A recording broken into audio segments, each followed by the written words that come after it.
Everybody, Endergirl here, and today I'm continuing with this giant sketchbook tour.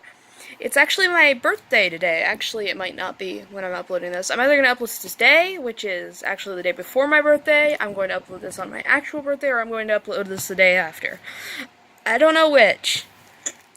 But yeah, so this is where we left off.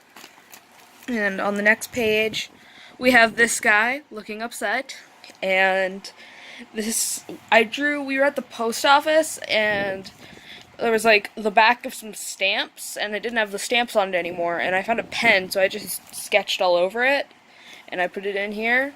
This very blushy, embarrassed-looking Ender. Another very cute drawing of Ender. This drawing, which I like the way I colored it, because I felt like I did pretty good there. What else? This drawing, which was me practicing anatomy, it didn't go very good, obviously, but there was an attempt. This was an idea for a way I could do story times on my YouTube channel. Like, the character was going to look like this. And I don't hate it, but I don't think I'd use that style now. I think I just use my normal, sort of more normal drawing style, which this looks more like, but that's not quite it. This is, I don't really know how to describe this one. It's just kind of me messing around and sketching, and I liked it enough to put it in here. Here's a drawing based off Lavender Town's artwork, obviously, and I had just seen her creepypasta for creepypasta, I think was called Where's Sarah, or something to that effect, and I really liked it, and I drew something inspired by it. Here is that time I tried to make My Little Pony characters, because yes, that was an actual thing I did, because my sisters like to watch the show, and I kind of fell in love with some of the characters, and I made characters based off the world of the show. So we have like a pony, which is my main character, a deer girl, a griffin girl, and an alicorn. And here's Jay, who is an OC I don't use anymore. If you recognize the name from my other character named Jay. It's funny because this was actually the original boyfriend for Jamie before Jamie's entire story got updated. And he was actually named Jay too, and I had no idea until very recently when I looked back at the image that had his name on it. And there's Jamie again, sweet little boy. He's another one of my, he's a character from one of my stories in particular. He actually has like a good chunk of a story written for him now. Here's Ender, looking blushy and embarrassed again. I don't know why I draw her like that so much. Here is that time my little sister wanted me to make a monster, like an Undertale monster, for my persona. So I made one based off Monster Kid, because I didn't want to be, like, just go with a skeleton or something, because I felt like that wouldn't be very original. Here's my character Spark. I believe this is one of the first drawings of her that exist. I always draw her eyes a bit bigger than that now. She's a dark elf, and I really, enjoy drawing her. Okay, next page. This was like a large drawing I was doing based off an animated how to draw book. I mean, otherwise I don't know how else I would have gotten a flower that looked that precious. And it's like a little tsundere girl and a cute in love guy.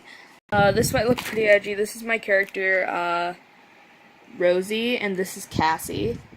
I have two characters that are evil named Cassie, but that is besides the point. One of them was in a horror movie I was making, and then I'm going to try and make an animated version of that movie, just because I liked the story so much. But, this is Rosie and Cassie, yeah. Here's that time I just tried to make a character for no apparent reason, and her name's Sarah. She likes dance, music, creepypastas. Pastas is spelt wrong, and it's mildly driving me crazy. I like how I spelled pastas with a Z. High quality. And then here's this waving lapis lazuli. Here is Hoodie, who is a creepypasta character. Here's Yuri from Doki Doki Literature Club. I don't know why I drew her like smirking like that, but I don't know, it really looks like her, so I just say it's her. And this was when I was trying to do drawings based off of music, and this was my favorite one. And it was the song Firework by Katy Perry. And imagine like a girl looking out over a city on her balcony with like this big, pretty pink dress with like fireworks on the front. And, oh yeah, I almost skipped this page. This is my drawing of Ed, which I feel like I need to talk about these. So I like to draw Edward's characters, or for like a long period of time I like to draw Edward's characters. So I'd be looking through my digital drawings, and I'd be like, oh, I only draw Tom and Tord, and sometimes Matt. I don't draw Ed enough. And then I'd get out a piece of paper and a pencil, and I'd draw Ed traditionally. And then the cycle would just repeat itself. So I have a lot of traditional drawings of Ed, and not a lot of digital ones. So here he is. Here is Tori, and here is a cat Tord, because, I don't know, I thought he'd make a cute cat. Here's Ed again. This is my comic I made. This was the very first comic I ever made. It was called Wintertale, and it was an Undertale AU. I'm just going to slightly go over the pages. I actually made this digitally again. I remade it digitally, and then I tried to comic dub over it. And it's one of the most embarrassing things I still have filmed to this day. But yeah, she was a love interest for Sans. Yes, I kid you not. It's because I thought all his other ships were trashy, and I wanted to make him a proper girlfriend. Yes, seriously. Also, in the story, Sans is like 13, and so is she, and Papyrus is like 11, because they all have canonical ages in my stories, still to this day, and the actual ages haven't stayed the same. Like, currently in the current story, Sans is 23, and Papyrus is 21. They're in the ruins, like, after their dad specifically told them not to go in the ruins. They're exploring, yeah. And they find her crying, and Papyrus has a panic attack because he's never seen a human before. And then Sans is like, okay, dude, don't freak out, it's just a small child.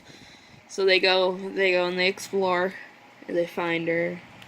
And she's scared of him, obviously, but they kind of become friends pretty quick. And, you know, she's immediately best friends with Papyrus, because this character. And these were all the Wintertale characters designed. There's Sans, Papyrus, Undyne, Alphys. So the plot generally was, she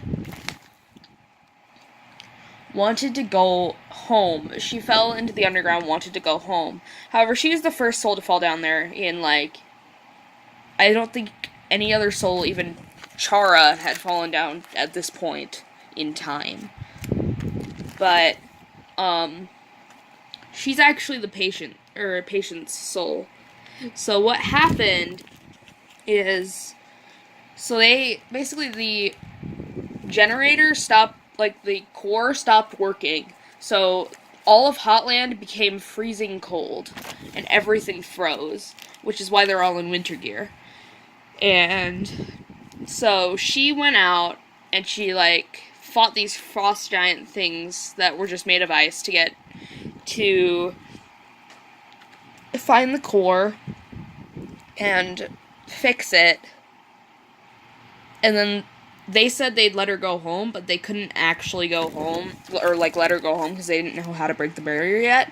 So because they figured they knew it took a human soul and a monster soul at this point. And she's like, well, if it takes a human soul and a monster soul, I wonder if maybe if you just have one soul you get held back, but what if you have no soul? Can you just go through? And they were like, you sure you want to do this? And then she gave them her soul, and they put it in the jar thing, and she left. The problem is, now that she doesn't have her soul, she can't feel emotions. She can't feel anything. So she just kind of exists now. And then after they all get set free, the souls all go back to their owners, which most of the owners are dead, so they just sort of find their way into the grave. And then hers flies past Sans, and Sans follows it, and it goes back to Anata. and they get to see each other again after 10 years, and it's like the super happy reunion and stuff. Yeah, I was weird. Here's like a drawing of like older Anata. Here's Temmie. Hoi. Here is Frisk. I don't know if you can see that. I don't know how focused my camera is. Here is a 3-marker challenge I tried to do with my sister, where we were gonna do different characters, but she never finished drawing hers. I finished drawing and inking mine before she finished drawing hers. So this is Reaper Tail Chara.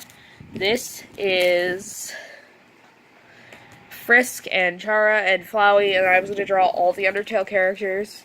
The Chara doesn't have a face, and I never really finished. And then here's another drawing that I never really finished that I'd really like to go back and finish because I really liked it. So here is a more grown-up Chara, and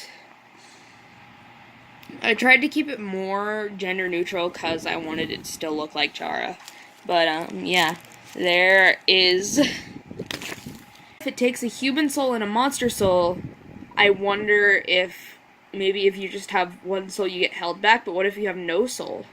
Can you just go through? And they were like, you sure you want to do this? And then she gave them her soul, and they put it in the jar thing, and she left. The problem is now that she doesn't have her soul, she can't feel emotions. She can't feel anything. So she just kind of exists now.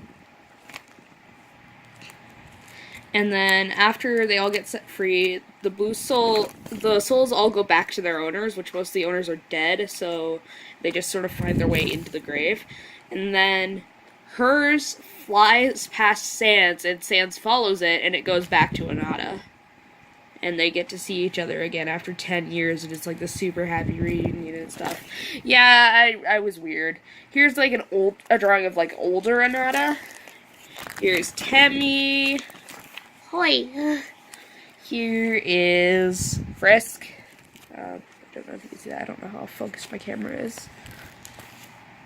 Here is a 3-marker challenge I tried to do with my sister, where we were gonna do different characters, but she never finished drawing hers. I finished drawing and inking mine before she finished drawing hers.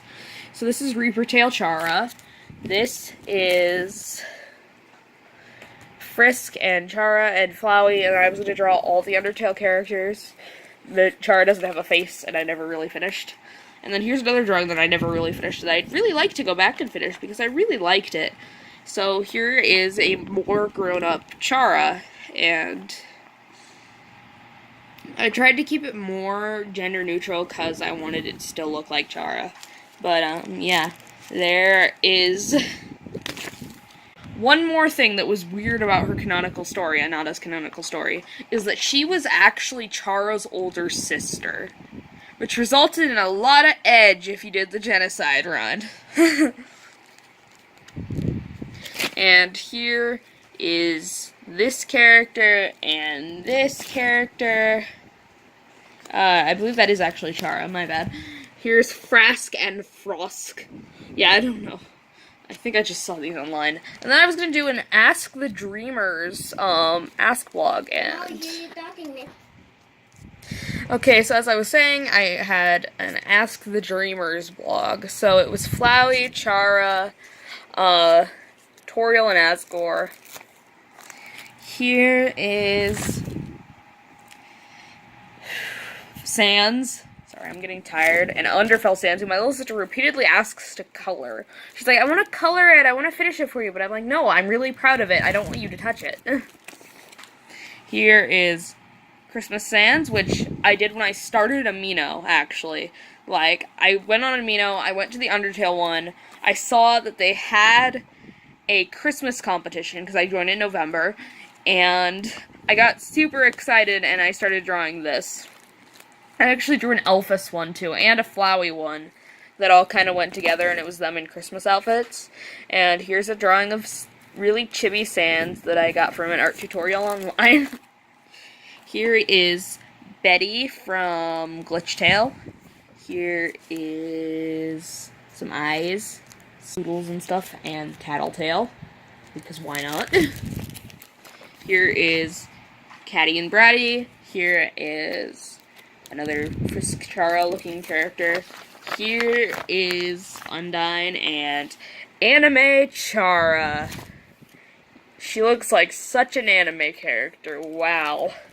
Because I was obsessed with drawing like an anime, like I wanted to be able to draw like anime art back then. Here is Gaster. Here is Aftertail, or Gino. That's his name. I was gonna say Aftertail Sands, but then I'm like, well, his name is Gino. I should just call him Gino. And actually, because of this drawing, I have made friends because I've shared this to people online, and they've been like, oh my gosh, that's so cool, and we'll all, like, talk about Undertale and stuff. And here is Frisk, probably using the flirt button. Here is me. I was gonna draw a bunch of chibi characters, and I was gonna call it Chibi Tail. And I drew Frisk, I drew Napstablook, and I started trying to draw Monster Kid, but I couldn't get the body in a way that I liked it, so I just stopped. Here is Ruby, because we have left the Undertale section of the book, because originally I just took a bunch of drawings out of my folders, because I have folders devoted to each of these, or like bins. And so now we are out of the Undertale bin, and now into the Steven Universe bin. So here is Ruby, and Pearl. Actually, from these two, you can tell who my favorite character is. Here is Pearl, here is Sapphire, here's Garnet, here is Ruby, my favorite character, obviously, with how much I draw them, and here's Steven. And then here is a drawing I did for someone online, and I made two, actually, and I don't remember which one I sent to her. I remember it was supposed to be this face, and I think either I made this one and I didn't like it and I drew this one, or the other way around, and I honestly can't remember which it was, and I'd have to go back and check, and I've never found the time to do that, so it's just kind of a thing that I don't know, so I have them there. Here is another drawing I did for someone online, and the most obnoxious pain in the butt to draw, like, in existence. Oh, here's the last pages. Here's another drawing from that set of drawings I was doing for somebody. This is Billy looking really smiley. Here is a Horror Tale Sans note card that I did a while back, and here's Pearl. Oh, like another Pearl. And that's the end of this section of the book. So, yeah, goodbye everyone!